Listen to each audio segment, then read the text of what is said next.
Hi guys, Alex Peak Performance Reviews. Welcome to another vlog and welcome to another car review. Today I am in the Peugeot 508 Hybrid 360e. It's got a huge name, but you'll see in the title anyway. Links in the bio to anything you will need to know, including tech spec.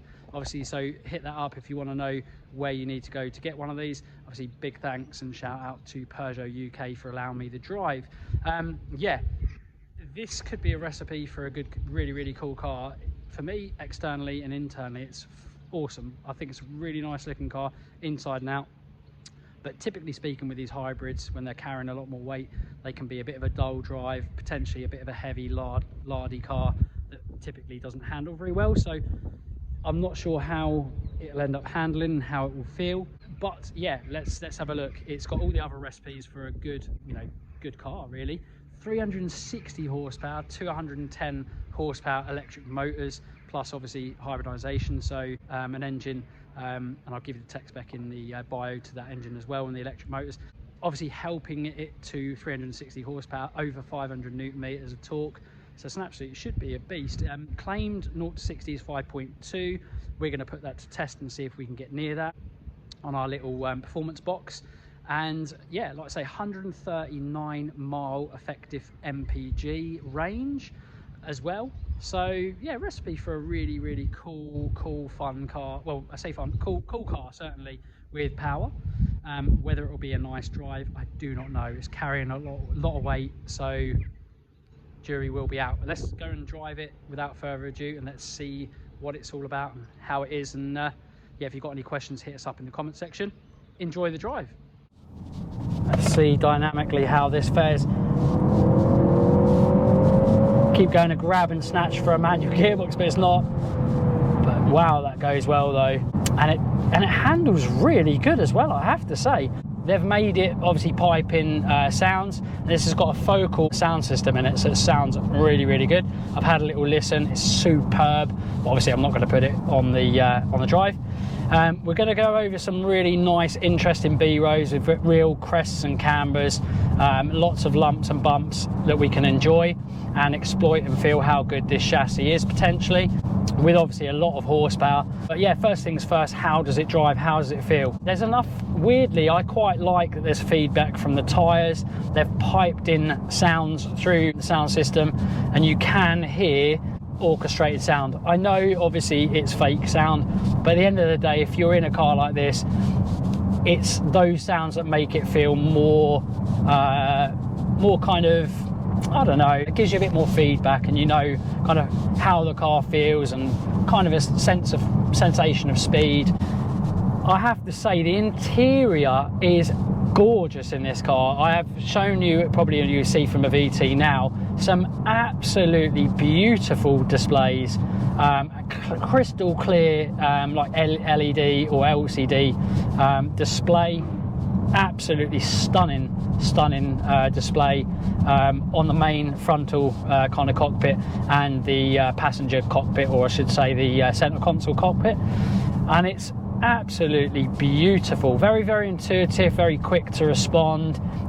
It's nicely laid out, not too clunky, not too complex, but it just looks absolutely stunning. And I have to say, yeah, obviously not only does this car go, it does drive very well.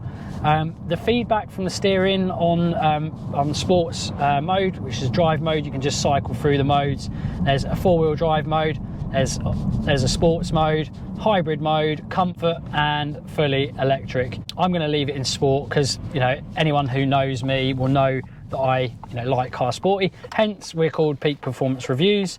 We're all about flagship and performance cars and whatnot, and we love performance vehicles. So I'm going to obviously bring this to you on in sports mode.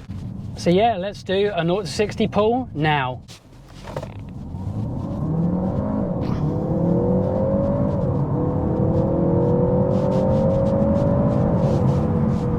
So yeah, we've just done our first 0 to 60, and we have just managed a 5-second flat.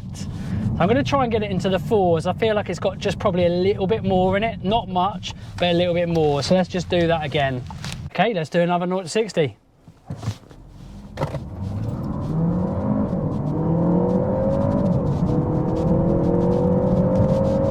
Done. I say done, it was done before then, to be fair, but let's have a little look. I'll pull over and check for you again.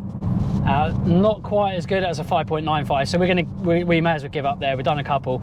We've done a 5-second flat 0 to 60. Yeah, absolutely superb, and that's measured on my little performance box. Links in the bio to where you get those from, and yeah, that's superb. Like I say, 0 to 60 in 5 seconds flat is definitely pretty damn impressive. So yeah, going back onto the drive, steering, the response time from the rack is really good. It's near instantaneous, as you can probably see from the chassis darting around and me darting around, and there's a lot of input through that. Very responsive. The weight is not too bad actually. It's very light in the low modes, so things like the normal modes, the electric modes, but in sport it has got a tiny bit more assistance. Still very light, lighter than I would normally like, but it's decently communicative through the fingertips and has a nice decent weight. Could do with being a little bit weightier. That being said, they've done a really good job with it. I love the flat bottom, flat topped steering wheel, very akin to a Peugeot Le Mans racer, and it does feel very sporty in here. And I have to say, the ride is incredible on even, like I say, the electric modes and the comfort modes, which I'm just going to put it into. Let's put it on comfort and plod along. I'm going to put my foot down and go over some of these crescent cambers. The suspension dampening is really good. This is a really nice, comfortable cruiser. One of that is, like I say, I can imagine would be superb on long journeys. It is, I'm gonna say, these roads are rutty, and you can probably see me moving around a little bit in my seat, but not too much. The dampeners and the suspension, the springs, are doing a fantastic job of ironing out this hideously bumpy road. But I take it on this road for that exact reason. One, it's good to exploit the chassis and feel what it feels like through the steering and the suspension, but also it really gives me a sense of how the car could be as a daily driver. And I have to say, it is incredibly comfortable on the comfort setting. I'm now going to put it into its sportiest mode. Really easy to change modes, which I love. It's nice and simple, not clunky. Little tiny drive mode button down here. Really simple, just near the engine start stop. I put it into sport now as well, so you can feel how it feels around those same roads in the sports mode. And I'm going to turn back round, do those same roads again, and I'm going to really push it. So it definitely does good 0 to 60 pull. Let's see how else it drives and how it fares, how it feels.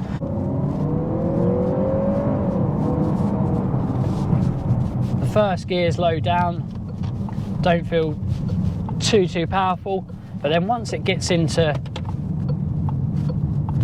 gear 2 and gear 3, I'm going to push it around this corner a little bit more again. It's got a good chassis, look at that. Roundabout, it is hanging on. All-wheel drive, obviously. Let's push it a bit more. Ooh, it's playful. Oh yeah, oh, it's playful. It's got a fantastic chassis, guys, it really has. Aside from the Porsche Taycan Turbo, which I've driven, this has probably got the second best chassis I've had out on the road in terms of electric cars, and I've driven all the Teslas. Here we go, let's push it again. Traction control just coming on. It's limiting us a little bit, but it feels awesome around these roads. Suspension is obviously a lot firmer on sport, but it's really keeping itself in check. The suspensions. Here we go, let's get a bit of air over here. Brakes are really good as well, very good brakes. Superb, absolutely superb. Peugeot, you have created a fantastic, superb electric car. I have to say, obviously, I used to be a very big electric naysayer, but I have to say I'm warming to them a lot more, because there's a lot of companies now are coming out with, this is a little flatter, let's just push it again. It's lovely. I'm going to turn back round and do this road again for you guys. This is brilliant, absolutely brilliant.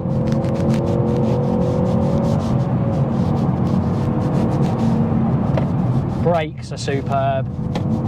Gearbox is obviously doing a great job of shifting. But I tell you what, this has got a lovely chassis. Lovely steering communication as well with speed. Peugeot, if I could clap you, which I'm not going to because I'm not taking my hands from the steering wheel, I'd clap you and applaud you now. Well done. You have created a fantastic car, absolutely fantastic car, brilliant. To be honest with you, there's not much not to like actually. Normally I would think a hybrid would be super boring and I wouldn't enjoy it, but I have to say, like I said before, this is absolutely superb. 2 electronic motors, 110 horsepower, obviously on each axle, backed up by a normal petrol combustion engine, and this gives you a combined figure of 360 horsepower and over 500 newton meters of torque. An effective range of 139 miles per gallon, so really good as I'm hacking through these roads. Just excuse me while I... It's good, it's so good. Brakes are amazing, really good at brakes.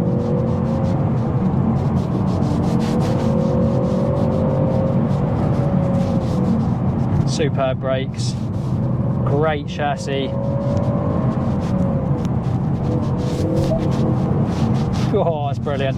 This is an absolutely superb car. I really rate it.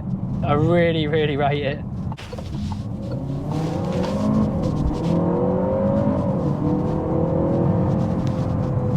And obviously that combined electric motors, should I say, with the petrol electric combustion, it has got a good sound. I know, like I say, there's a bit of orchestration, you can hear it through the speakers. A lot of manufacturers are doing that, but thankfully this does have some of its own sound as well, which is really good, and it makes a good sound. Like I say, whether most of it or a lot of it's orchestrated like most cars are now as well, it does make a decent sound. And overall, it really is a superb car, and I'd highly recommend it. A nice kind of platform is potentially a hybrid.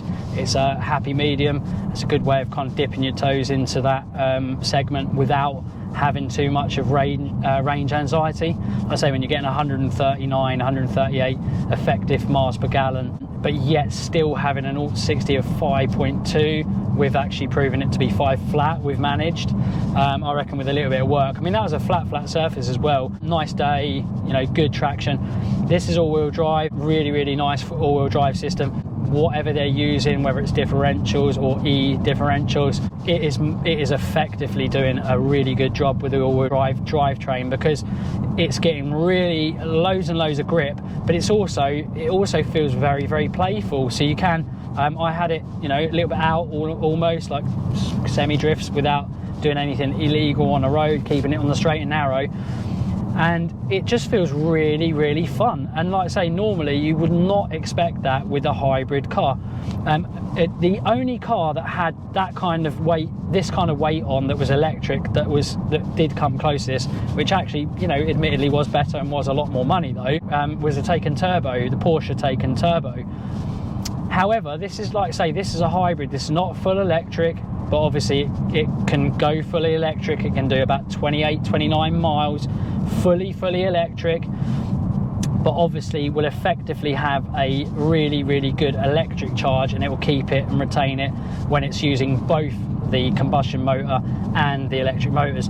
I've had this car out for quite a while, and I've been, in general, putting my foot down, asking fully of the electric motors as well as the petrol combustion motor, and I have been getting over 100 effective 100 miles per gallon, and the range is not hardly moved at all on the electric range. So rest assured guys, this is a pucker, really good, well sorted hybrid, and one that I absolutely love.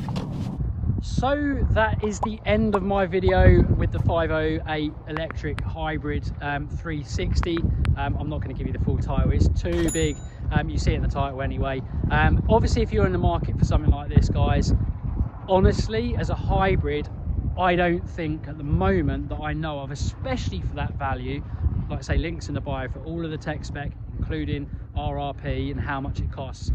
I honestly don't think there is, for how quality the interior and the exterior is on this car, I don't think there is a better hybrid with a better chassis than that for the money. If you think there is, hit us up in the comment section, guys. But if you're in the market for something similar to this, or something like this, and you potentially are looking into this car as a performance kind of guy, you know, vastly doing flagship car reviews and racing and stuff as well myself, door-to-door racing, I'm telling you, chassis for chassis, I don't think there's definitely any hybrid that comes close to this. And as an all-round package, there isn't anything that comes close to this. I have been so surprised of my drive in this car. I have been so impressed, and it's literally been one of the most impressive cars for what it needs to do, for what it's trying to do, of anything I've driven for a long time. And for that reason, honestly, I highly recommend this car, guys. If you're in the market for one, go get a test drive. I think you'll be impressed. So much so, I wouldn't mind even thinking about that for a daily. I'm going to go have a little look at what, you know, what I can get and what deals I can get. Anyway, awesome car, Peugeot UK. Thank you so much for the drive. Obviously, I'll always be impartial, and I will you know, say it like it is. You know, whatever manufacturer gives me, you know, that when they give me these cars, I'll always make my own judgment, and hand on heart, that is awesome. Anyway, guys, hope you enjoyed the video. As always, like, share, comment and subscribe, and we'll see you again on the next one. Bye for now.